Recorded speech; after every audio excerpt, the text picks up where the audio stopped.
Glória a Deus. Paz do Senhor, igreja.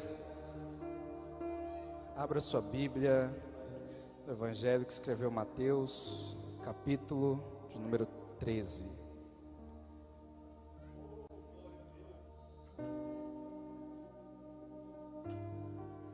Versículo de número 24. Mateus, capítulo de número 13, versículo de número 24. Diz assim a palavra do Senhor: propôs-lhes outra parábola dizendo: o reino dos céus é semelhante ao homem que semeia boa semente no seu tempo. Mas dormindo os homens, veio o seu inimigo e semeou o joio no meio do trigo e retirou-se. E quando a erva cresceu e frutificou, apareceu também o joio. E os servos do pai de família, indo ter com ele, disseram-lhe: Senhor, não semeastes tu no teu campo boa semente? Por que tem então um joio? E ele lhes disse: o inimigo é que fez isso. E os servos lhe disseram: queres, pois, que vamos arrancá-lo? Porém ele lhes disse: não, para que ao colher o joio, não arranque também o trigo com ele. Deixai crescer juntos até a ceifa, e por ocasião da ceifa direi aos ceifeiros: colhei primeiro o joio e atai-o em molhos para o queimar, mas o trigo ajuntai-o no meu celeiro. Ainda, por favor, Lucas capítulo 22. Lucas capítulo 22, versículo de número 31.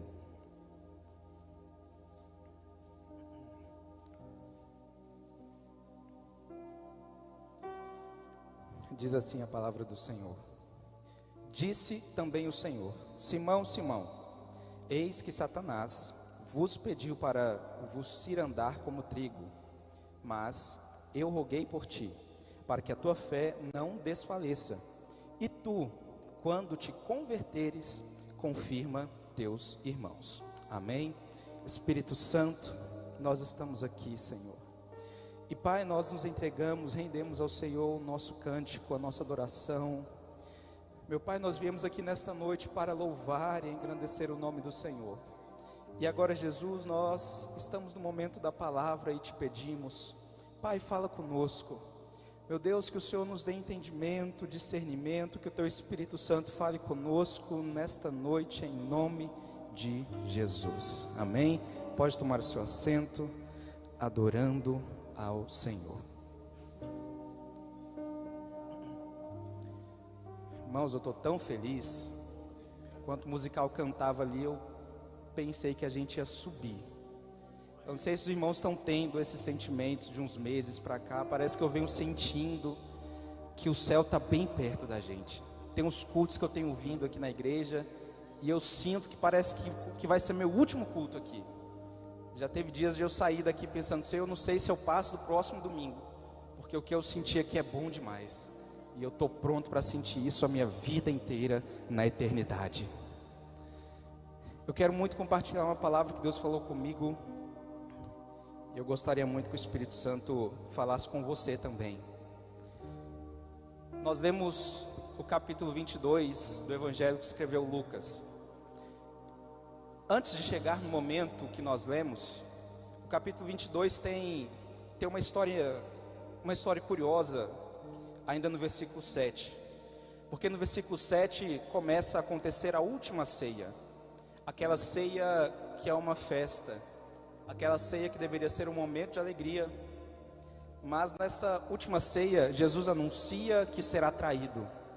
Quando ele anuncia que será traído, os discípulos ficam meio atordoados. E ele revela quem será o traidor, que é Judas. Porque ele diz: aquele a quem eu der este pedaço de pão. E Judas, de pronto, talvez não estava nem prestando atenção. Às vezes a gente fica como Judas. Já percebeu? Dentro do culto, junto de Jesus, mas sem saber o que está acontecendo. Jesus está falando: eu vou estender a mão para dar este pão para quem vai me trair. Aí a Bíblia vai dizer que Judas estende a mão e pega o pão. Eu tenho certeza que ele não estava prestando atenção. Por isso que eu quero pedir para você esta noite, para que você preste atenção aqui. Não deixe nada nesta noite tirar a sua atenção da palavra de Deus. Não é do Lucas, é da palavra de Deus. Então Jesus diz: aquele a quem eu der este pedaço de pão é o que vai me trair. E Judas pega o pão, e os discípulos ficam sem entender, sem saber o que está acontecendo. Mas a ceia continua. E repare que ceia é um momento de festa, ceia é um momento de alegria. Quando a gente vem para o culto de ceia aqui, é uma festa, a gente decora a igreja. Geralmente as pessoas vêm com uma roupa diferente, uma roupa especial. A gente se arruma mais cedo, para chegar mais cedo no culto da ceia. A gente tem uma semana diferente, uma semana especial, porque ceia é um dia diferente, é um dia de festa. E eles estavam em uma festa, a última ceia de Jesus. E sabe o que é curioso? É que quando termina a ceia, eles estão brigando. Porque a Bíblia diz a partir do versículo 24 que os discípulos discutiam. Eles não conversavam, eles discutiam sobre quem seria o maior no reino dos céus. Dá para imaginar uma coisa dessa? A gente está saindo da ceia e João talvez está falando: Pedro, eu sou maior que você, porque ele falou que você tinha Satanás na vida quando mandou Satanás ir embora. Aí Pedro fala: não, eu que sou mais disposto, eu que vou com ele até a morte. E aí Tiago fala, e aí André fala, e Filipe fala, e todo mundo conversando. Mas a Bíblia é clara ao dizer que eles estavam discutindo sobre quem seria o maior. Mas sabe o que é curioso? Que eles estão discutindo depois da ceia. Eles estão batendo boca depois de uma festa. Depois de um momento de alegria, eles estão conversando sobre algo que não era para aquele momento, que na verdade não era para nenhum momento, porque a ceia é uma festa, e era uma noite de comemoração. Acontece que no meio da conversa, Jesus se vira para Pedro e diz: Pedro, Satanás queria te colher como um trigo, mas eu roguei para que você não fosse colhido. Eu roguei por você, Pedro, para que você não fosse colhido como o trigo é colhido. E aí nós lemos aqui a parábola do joio e do trigo. Eu quero comentar com vocês aquilo que Deus trouxe muito ao meu coração sobre o porquê que Jesus diz para Pedro, dizendo: Pedro, Satanás pediu para cirandar você como um trigo, mas eu roguei para que a tua fé não desfaleça. A parábola do joio e do trigo é uma parábola que nos traz muitos sentimentos, muitas reflexões. Com toda certeza, todos nós aqui já ouvimos 1, 2, 10, 30, milhares de pregações sobre isso. E talvez muito do que eu vou falar aqui, talvez não seja novo para mim, não seja novo para você, mas com toda certeza uma palavra de Deus para o meu coração e para o seu coração essa noite. Então, Jesus começa dizendo que o reino dos céus é semelhante ao homem que semeia boa semente no seu tempo. É curioso que a primeira coisa que eu entendo nessa parábola é que o semeador, ele sempre semeia boa semente. A semente que Jesus semeia, ela sempre é boa. Já viu aquelas pessoas que às vezes ficam brincando, né? Quando o pastor fala assim: rapaz, Jesus podia voltar, né? Alguém brinca dizendo: não, mas eu tenho que casar. Não, mas eu tenho que comprar minha casa. Mas eu tenho que realizar meu sonho. Uma brincadeira indevida dessa, isso não deveria acontecer. Porque tudo que o semeador faz é bom. Toda semente que ele planta é boa. Toda semente que ele planta gera fruto. Toda semente que ele planta gera resultado. Às vezes nós estamos buscando coisas que não geram resultado, porque não estamos buscando aquilo que o semeador tem para plantar na nossa vida. Porque quando entregamos a nossa vida ao Senhor, o campo da nossa vida, a nossa existência, nós entregamos a Ele, para que Ele plante em nós aquilo que convém à vontade dEle. Nós estamos estudando a lição da EBD aqui da Revista dos Adultos, sobre o Sermão da Montanha, e a primeira bem-aventurança é: bem-aventurado o pobre de espírito. O pobre de espírito é aquele que depende inteiramente do seu Senhor, inteiramente de Deus.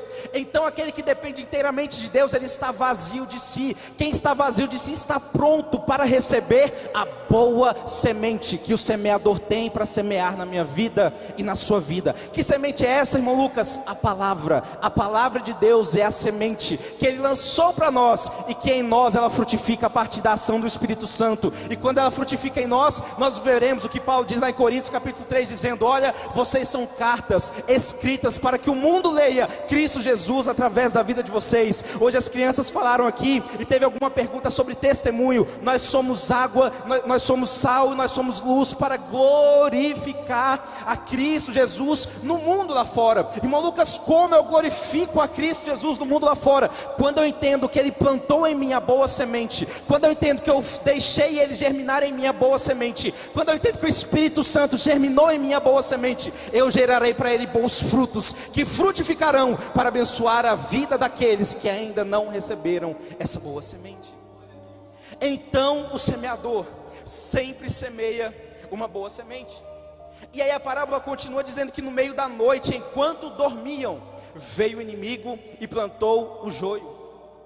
Uma coisa que a gente tem que entender é que sempre vai ter joio.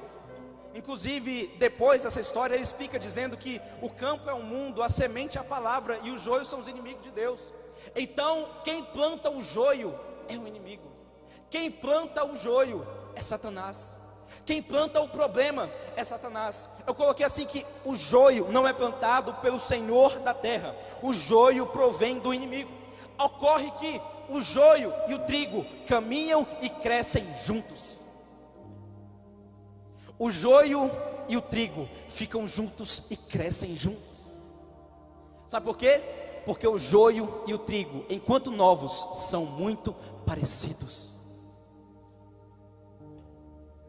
Eu lembro que um dia eu ministrei um ensino sobre algo nesse sentido e trouxe um vídeo aqui à igreja. Se você pegar um ramo de joio e um ramo de trigo novo, você dificilmente vai notar uma diferença entre eles apenas a olho nu. Para você diferenciar um trigo e um joio, você tem que fazer o quê? Apertar a semente, apertar a folha, para saber se vai sair alguma semente. Se sair semente é porque é trigo, se não sair nada é porque é joio. Mas enquanto a semente e o fruto não é manifestado, não tem diferença. Então o joio e o trigo caminham juntos. Acontece que o trigo cresce mais devagar. Sabia disso? O trigo demora um pouco mais para crescer, enquanto o joio cresce muito mais rápido. Sabe por que o joio cresce mais rápido? Porque o joio cresce vazio e o trigo cresce com fruto. Porque enquanto o joio está crescendo sem nada, vazio dentro de si, o trigo está crescendo devagar, mas produzindo fruto dentro de si. Às vezes a gente quer crescer rápido demais, a gente quer fazer as coisas rápido demais, e a gente vai fazendo, e enquanto o trigo é novo, o joio e o trigo não se diferenciam. Mas naquele dia, aqueles que tiveram bons frutos hão de evidenciar-se para o reino de Deus, e aqueles que cresceram apenas como joio serão manifestados. Então o trigo e o joio crescem juntos. E é curioso que o joio, ele tira a atenção dos trabalhadores. Repare que os trabalhadores falam assim: Senhor, não semeastes tu no teu campo boa semente? Aí no 29 eles dizem assim, aí depois eles falam: queres pois que vamos arrancá-lo? Repare que o semeador plantou o que? Uma boa semente de trigo. O inimigo veio e plantou o joio. Repare que o joio e o trigo são muito semelhantes, como eu já falei. Não dá para saber apenas a olho nu quem tem fruto e quem não tem. Só que os trabalhadores estão analisando lá e vendo: bem, esse aqui é trigo, eu acho que esse aqui é joio. Esse aqui eu estou achando que é joio. Eu acho que esse outro aqui também é joio. E aí eles falam assim: Senhor, vamos tirar o joio? E aí Jesus diz assim: não. Sabe por quê? Porque o joio do inimigo tira a atenção do trigo de Deus na nossa vida. Eles não foram chamados lá para ficar olhando o joio. Eles estavam lá para trabalhar no trigo que havia sido plantado. Irmãos, eu não sei o que há na minha e na sua vida. Eu peço a Deus discernimento para mim. Mas há alguns joios que o inimigo tem plantado na nossa vida, que tem tirado a nossa atenção da boa semente do trigo de Deus na nossa vida. E o joio, como eu falei, o joio não se diferencia muito do trigo. Sabe por quê? Porque tem muita coisa que o inimigo coloca na nossa vida que é bom, mas por ser bom os nossos olhos a gente confunde com trigo, mas no final das contas é joio, tirando a nossa atenção do trigo de Deus, que é a palavra. Tem muita coisa boa acontecendo na nossa vida, que às vezes acontece, que aparece, que vem para nós como uma boa oportunidade, como um bom espaço, como um bom momento, mas a gente fica aqui pensando, meu Deus, glória a Deus, mas está nos afastando da presença, está nos afastando da comunhão, está nos afastando da igreja, está nos afastando da palavra, está nos afastando da oração, mas a gente está feliz porque é bom para nós, mas na verdade é joio, é o inimigo plantando joio no meio da nossa seara, para tirar a nossa atenção. O papel do joio é tirar a atenção dos trabalhadores. Era para os trabalhadores estarem focados na boa semente do trigo, mas eles começam a dar atenção para o joio. Eu quero falar aqui duas coisas sobre esse joio. Primeiro, coisas boas que tiram a nossa atenção da palavra de Deus, da vontade de Deus, da casa de Deus, dos projetos de Deus para nós. Coisas boas, mas que nos tiram da presença, e a gente fica aqui ocupado.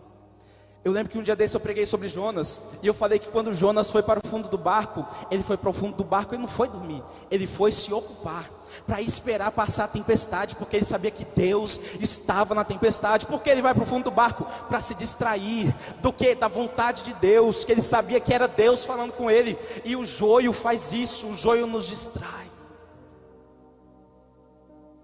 O que é que tem te distraído da palavra de Deus? O que é que tem me distraído da palavra de Deus? O que é que tem me afastado deste lugar? O que é que tem me afastado daqui? O que é que tem feito eu e a minha família me afastar da palavra? O que é que tem tirado a minha atenção da palavra? O que é que tem tirado o meu tempo da palavra? É joio. É joio. Arranca nesta noite. Tira a atenção desse joio e se volte para o trigo de Deus que está sendo manifestado aqui todos os domingos, todos os dias, nas campanhas de oração, nos círculos de oração, nos cultos de ensino, nas escolas dominicais, no culto da família, no culto no lar, no culto na sua casa, na sua meditação particular. Tire a sua atenção do joio. Por mais que o joio pareça bom, por mais que o joio pareça bonito, por mais que o joio traga resultado, é joio de Satanás, para te tirar do centro da vontade de Deus. Tem muito pregador ocupado com joio, e tem muito pastor ocupado com joio. Que é uma prova, Jesus disse que vai ter gente que vai chegar lá em cima, pastor Denis, e vai falar assim: Senhor, mas em teu nome eu expulsei demônios. Senhor, eu era pregador lá na terra. E talvez ele vai falar: Senhor, eu era vice-pastor do pastor Isvan. Talvez seja eu, e espero que não. Senhor, eu cantava na igreja, eu ajudava na igreja. Senhor, eu fazia tudo isso. E Jesus vai falar assim: não, estava ocupado com joio, crescendo vazio, vivendo para si. Eu não te conheço. O outro joio que tem na nossa vida, que o inimigo coloca para nos distrair, coisas ruins. Tem o joio que é algo bom, que ele nos entrega para nos tirar do centro da vontade de Deus e nos ocupar. E tem também o joio que é ruim, que atrapalha. E aí a gente tira tudo do centro da vontade de Deus e quer colocar a nossa mão para resolver um problema que muitas vezes não convém a nós. O que a gente faz quando ora? A gente entrega tudo para Jesus. Eu estava falando com jovens hoje ali, que quando Deus chama Abraão, Gênesis capítulo 12, Gênesis capítulo 15, Gênesis capítulo 18, 19 e 22, Deus sempre falou com Abraão a mesma coisa. A mesma promessa de quando Deus chama Abraão lá na terra de Ur dos Caldeus, é a mesma promessa que ele fala lá no Gênesis 22, quando ele sacrifica Isaac. Deus só está repetindo e reforçando para Abraão aquilo que Abraão já tinha, aquilo que Abraão já sabia. Sabe o que é isso? É Deus falando: eu já te dei a palavra, eu já te mostrei o que é para fazer, eu já te mostrei como é para caminhar, eu já te mostrei como é para ser, eu já te mostrei a mudança que é para ser feita, eu já te mostrei o que é para acontecer. Mas a gente está distraído com joios. Irmão, todo mundo tem problema na vida. Todo mundo tem problema. Ninguém tem problema maior que o outro. O problema de todo mundo é grande para aquele que está passando problema. O problema do pastor de Israel para mim pode não ser nada. Se ele falar para mim, eu falar, rapaz, coisa fácil de resolver. Mas para ele é um grande problema. E se eu falar para ele, o meu problema para ele pode ser uma coisa fácil de resolver. Mas para mim é um grande problema. Acontece que esses problemas não podem me tirar da vontade de Deus. Sabe por quê? Porque às vezes a gente fica tão ocupado para resolver as coisas da nossa vida com a nossa mão e com a nossa força, que a gente esquece que a gente tem um Deus todo-poderoso que cuida de nós e que tem o controle de todas as coisas. Então o joio, ele vem para tirar a nossa atenção. E é curioso que o inimigo veio e plantou o joio, curiosamente, enquanto os servos dormiam. Versículo 25, mas dormindo os homens. Eu coloquei que dormir significa que nós não temos controle sobre todas as coisas e que nós somos impotentes. Porque, irmão, quando chega a hora de dormir, pode ter energético, pode ter café, pode ter tudo, mas a gente vai dormir uma hora. Então o inimigo vem na hora que a gente está mais cansado, na hora que a gente está dando um espaço, mas ele vem. Às vezes a gente pensa que ele não vem mais, mas ele vem. E às vezes ele nem sempre vai vir de uma forma muito feia, não. Muitas vezes ele vem de uma forma muito bonita, com grandes vitórias, com grandes realizações. É joio. Não tire a sua atenção da vontade de Deus. Não se ocupe com o joio de Satanás. Não se ocupe com o joio do inimigo. Você está aqui para viver pela boa semente que o bom semeador plantou na sua vida. É a palavra de Deus quem te conduz, é a palavra de Deus quem te sustenta, é a palavra de Deus quem te põe de pé. Se você está aqui não é porque você tem um carro, não é porque você tem uma roupa, não é porque você se organizou para vir. Se você está aqui, é porque a graça dele, no que nos concede aquilo que não merecemos, te fez estar aqui. Se você está aqui, é porque a misericórdia dele, que não nos entrega aquilo que merecemos, se manifestou em nós, para manifestar a sua graça em nós, e é por isso que nós estamos aqui.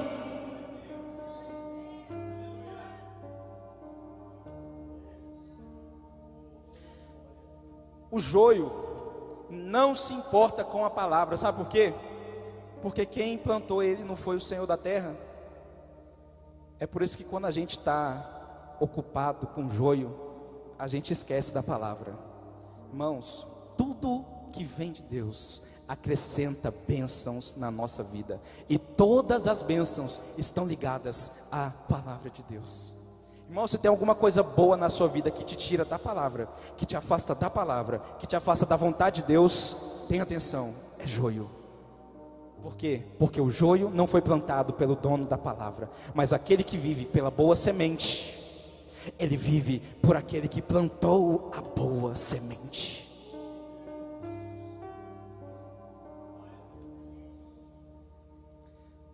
Vamos avançar. A diferença entre o trigo e o joio é mínima enquanto cresce, é difícil discernir. Os servos queriam separar o trigo e o joio, mas Jesus não deixou. Sabe por quê? Porque o joio não tem valor. O joio não atrapalha o crescimento do trigo.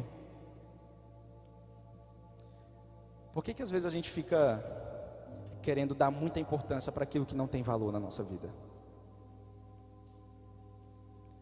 Por que a gente quer dar muita importância para as coisas do mundo, sendo que o que tem valor mesmo é isto aqui que está aqui hoje? Esta palavra. Esta é a palavra que tem poder. E é por isso que o inimigo trabalha para confundir a nossa mente, nos fazendo querer viver de aparência. Porque o joio vive de aparência. Eu falei que o trigo e o joio, enquanto crescem muito semelhantes. Acontece que chega uma hora que eles começam a ficar um pouco diferentes. É quando está próximo da colheita. Quando está próximo da colheita, o joio continua crescendo para cima.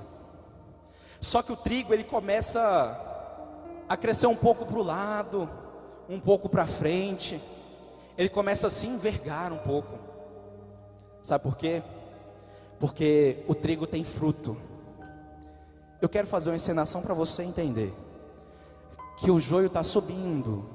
Está subindo. Os dois estavam indo juntos, igualzinho. Mas chega uma hora que o joio passa. E o joio passa e sobe. E o trigo começa a crescer bem devagar. Enquanto o trigo está crescendo bem devagar, ele começa a perambular um pouco para o lado, para frente, para trás. Aí ele começa a fazer assim. Sabe por quê? Porque quem tem semente cresce prostrado. É por isso que dá para discernir somente na era da colheita. É por isso que Jesus disse para Pedro: Pedro, Satanás queria te colher. Por quê? Porque enquanto o trigo é novo e o joio também, não tem diferença. Mas quando o trigo novo começa a crescer, ele começa a se diferenciar, porque ele começa a se prostrar perante a terra, perante o dono da terra. Por quê? Porque quem tem fruto se prostra, quem tem fruto se submete, quem tem fruto ouve a palavra, quem tem fruto fica de joelho, quem não tem fruto só quer ficar de pé. Mas nesta noite eu tenho certeza que aqueles que vivem pela palavra, vivem porque tem frutos. E quem tem fruto se prostra perante o Senhor. Quem tem fruto ouve a palavra. Quem tem fruto, antes de tomar uma decisão, vai para o joelho, vai para a oração e diz: Senhor, me mostra seu caminho. Senhor, me mostra se está na tua palavra. Senhor, me revela a tua vontade. Porque eu não nasci para ficar de pé, eu nasci para me prostrar perante o Senhor da terra, perante o Senhor da palavra, perante o Senhor da seara. E o que falta muito em nós hoje é isso: é nos prostrarmos. Não nos prostramos porque não temos fruto. Porque quando temos frutos nos prostramos, porque sabemos que o fruto não é meu, que o fruto não é de nenhum de nós, o fruto é dele. Nós somos apenas um caminho, nós somos apenas um instrumento. Se Deus está me fazendo frutificar, é tudo para ele. Veio dele e volta para ele. Veio dele e é para ele, para a glória dele. Agora quando a gente não tem fruto, quem fica de pé sou eu que estou de pé, porque eu não tenho fruto, eu não tenho nada para entregar para Deus. Então eu continuo crescendo igual um joio.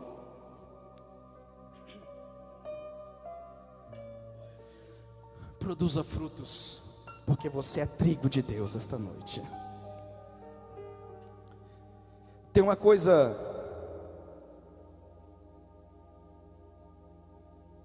que essa parábola também me chama a atenção, que Jesus diz assim: porém eles disse: não, para que ao colher o joio não arranqueis também o trigo com ele. Sabe por que Jesus diz isso? É porque por mais que os trabalhadores possam tentar saber quem é trigo e o que é joio, é difícil discernir. Por mais que tenha muita diligência, na hora de querer arrancar o joio, pode vir um trigozinho junto. Eu coloquei aqui, não sei se estou certo, Johnny me corrige depois, mas um ramo de trigo pode gerar pelo menos 3 espigas. Cada espiga tem 10 sementes. Então, um grão de trigo fraco gera 30 sementes, em média. Se for 2, 60, 90, 100. Então, um trigozinho no meio de 1000 feixes de joio vale muito mais. Aí os trabalhadores falam assim: vamos arrancar esse joio aí, rapaz. Vamos arrancar esse joio. E aí o dono da fazenda diz: uai, rapaz, que arrancar joio o quê? Vai que arranca um trigo, aí eu vou perder 30 sementes, 100 sementes. Vai que arranca 10 trigo no meio dessa turma toda, vou perder 500 sementes. Não. 2 coisas sobre isso aqui. Primeiro, quem não planta não sabe o valor para cuidar da semente. Às vezes a gente não quer nos esforçar para ajudar alguém, para estender a mão, porque quem plantou não foi a gente. E aí quando a gente não planta, é fácil falar, é fácil fazer do jeito que a gente quer, porque não foi a gente que plantou. Não, se tirar aqui, tudo bem. Não foi eu que plantei, foi o dono do plantio que plantou. Cuidado. Segundo, por que não pode arrancar enquanto estão novos? Porque enquanto estão novos, o trigo se parece com o joio, sim. Acontece que a gente gosta muito de olhar para o joio, mas Jesus está querendo dar atenção para o trigo. Por mais que o trigo seja novo e ainda não tenha nada, um dia ele vai se tornar, vai crescer e vai produzir boa semente. É o que eu penso que Jesus estava falando com Pedro. Jesus querendo dizer: Pedro, Satanás queria te colher como trigo, porque ele te enxerga como um trigo novo, um trigo sem fruto. Me deu tanto trabalho aqui na terra, me deu tanto problema, cortou a orelha de gente, deixou seu ouvido ser aberto para Satanás, fez tanto problema para mim, Pedro. Tu me deu muito trabalho, Pedro. Só que eu quero te falar uma coisa, Pedro. Por mais problemático que você seja, por mais difícil que você seja, eu sei que você ainda é um trigo novo, Pedro, e você só precisa de tempo para crescer.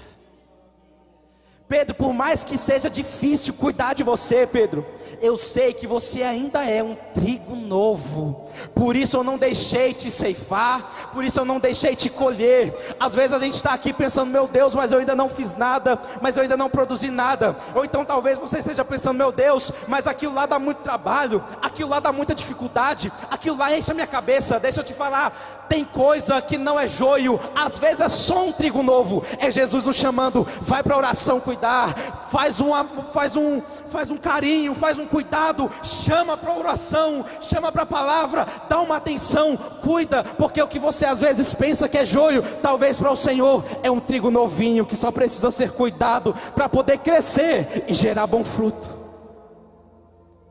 Às vezes a gente pensa que tudo é joio, e aí a gente quer descartar. Só que aquilo que é trigo novo, irmão, não descarta. Aquilo que é trigo novo, por mais que ainda não produziu bom fruto, a gente não descarta. E a gente precisa da oração para ter esse discernimento. Tem coisa que é joio? Sim, mas tem coisa que é trigo novo. Ainda não tem fruto, mas ainda dá tempo de crescer, de amadurecer, de frutificar e de gerar bom resultado. Por isso, esta noite, não jogue fora aquilo que te dá muito trabalho, aquilo que te dá dificuldade. Não deixe de orar por aquilo que você clama.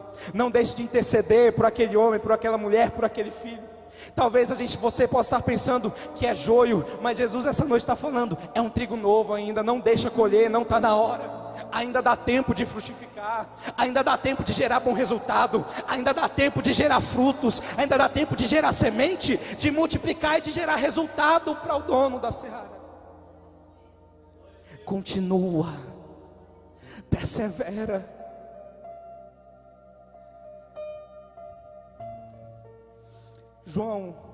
Mateus capítulo 3, versículo 8 diz: deem fruto que mostre arrependimento. Tem trigo novo, irmão, que só precisa se arrepender. E o fruto é o arrependimento. E a gente está aqui pensando que é joio, mas Deus desta noite está dizendo: ainda é um trigo novo. Ainda não tem semente, ainda não tem fruto, ainda não cresceu para se prostrar, ainda dá um trabalho, porque ainda está no meio do joio. A gente ainda está confundindo: peraí, mas ele é joio ou ele é trigo? Mas ela é joio ou ela é trigo? Mas isso aqui é joio ou isso aqui é trigo?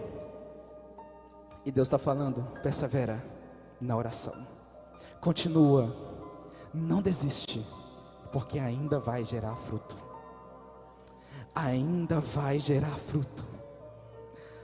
Depois que Jesus disse para Pedro: Pedro, eu roguei por ti, para que a tua fé não desfaleça.